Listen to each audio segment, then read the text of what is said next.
Hey guys, Guy here. Unlike last year at this time, I think what the 49ers are going to do at defensive coordinator in this offseason is probably still undecided. It feels obvious. Maybe you'll just go get Jeff Ulbrich from the Jets. But the way Kyle Shanahan has talked about Nick Sorensen, I think there's still a real possibility that he's back a defensive coordinator. And I think it also means that these last four games, especially Thursday night against the Rams, are mini Super Bowls for Sorensen to keep his position as Niners defensive coordinator. He can make a big statement in this game on Thursday night because the Niners have never faced what they're going to face in this game. They have never faced Cooper Kupp and Puka Nacua at the same time. Now, Nacua is only in his second year in the league, but still, you play your divisional rivals twice a year. You'd think maybe the two of them would play together, but no, because Cooper Kupp hasn't faced the Niners since October 30th of 2022.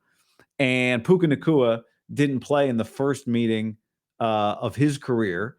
They just haven't been in combo together. And those two guys are terrifying. Like, it is such a great opportunity for Nick Sorensen if he can slow that passing attack down. They've been rolling. You saw what they did to the Bills last week, and create an opportunity for the 49ers to win. Also, by the way, without the type of defense that Cooper Kupp has faced before, and he has roasted the Niners. He hasn't faced him since October 3rd. Thought I saw something on the ceiling. He hasn't faced him since October 30th of 2022. Listen to Cooper Kupp's last 5 games. Get ready. 8 against the Niners. Last 5 against the Niners. 8 for 79, a touchdown. You would take that. 14 for 122. 11 for 142, 2 tugs. 7 for 118, a touchdown. 11 for 122. Do that math. It's 51 catches for 583 yards and 5 touchdowns. That's an average of 10 for 117 and a touchdown against the 49ers. Now, the Niners haven't faced him and Nacua together. They've only faced Puka twice. Last year, the first meeting, he was 4 for 41, a touchdown.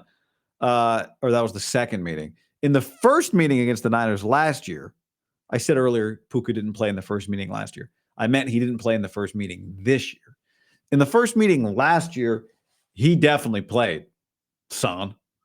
He went for 15 catches and 147 yards. And you might be thinking, like, well, Cooper Kupp, he dominated in those previous 5 meetings with the Niners, but he's not the same guy that he was 2 years ago. I'll get to that in a second, but you might be thinking, how can I take advantage of this information? And the answer is Prize Picks, baby. Go to Prize Picks, use the code GUY when you sign up, make a $5 lineup. You'll immediately get $50 into your account. Thanks to Prize Picks for sponsoring this video and for you for watching it and for using the promo code, supporting the show.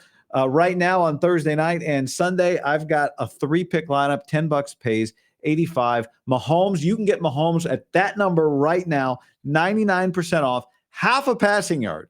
Go get Mahomes right now, put him in a lineup, half a passing yard, pick more, and boom, that's a gimme. And I'm going a little counterintuitive, both Purdy and Stafford, more than 274.5.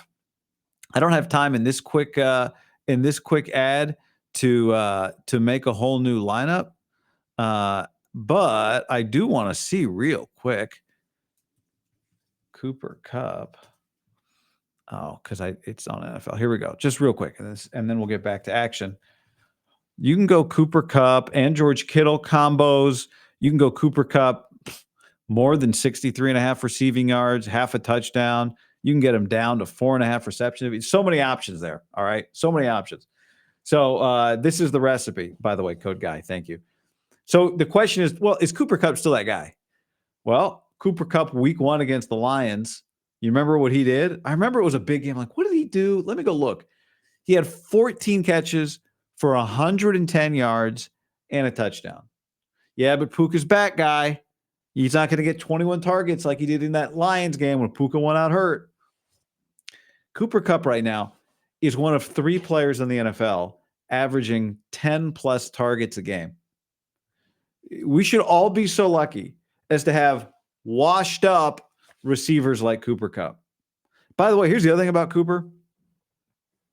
He blocks his ass off. Like, he has just turned out to be not just a really productive player, but a really good combo with Puka Nacua. So what does this game come down to? If you tell me that Matthew Stafford doesn't throw a pick in this game, then I think the Rams win. Now, the Niners have gotten Matthew Stafford to throw interceptions before. They got to get after him, hit him, fumble him, intercept him. That's their recipe. Because I think it's going to be really hard to hold these guys in check and just have them not put up catches or yards. The combination, the Niners haven't faced it before. So are you saying, let's give Nick Sorensen a little grace this holiday season? That's not what I'm saying. I'm just saying he has an opportunity here. And I don't think many defensive coordinators with this beat up, disheveled defense that the 49ers have can be expected to keep both of these guys down. So I think they'll get some of their yards. They'll get their catches. The answer is pick them off. Yeah, they go 80, but you create a turnover. Yeah, they're moving the ball. Maybe they scored on 2 straight drives, and then he takes a shot. You pick him off. Yeah, you Patrick Taylor on his 17th carry in a row fumbles. You give them the ball, but then he takes a shot and you pick him off. So I think you can do it, but you got to create a little havoc around them. And, this secondary's got to show up to play.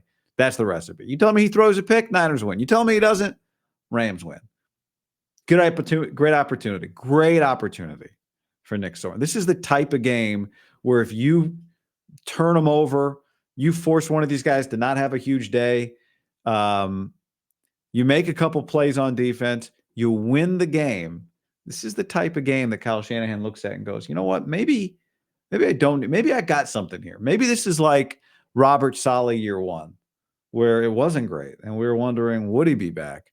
But then we invested in some changes and got it better. Maybe that's the recipe. This is not a dead man walking Wilkes situation, which is crazy considering they went to the Super Bowl and it feels like even if they'd won it, I think they would have moved on. They're not close to the Super Bowl this year, and it doesn't feel like what it felt like last year with Steve Wilkes. So far from set in stone, but 4 games to go, big opportunity. And what better than the chance to hold these 2 guys down, because it's a combination like the Niners have not seen from the Rams before. All right, y'all. Thanks for hanging. Hit that like button. Subscribe to the channel. Use the code GUY on Prize Picks. And live show coming up after Niners Rams on Thursday night. Thanks, y'all. Later.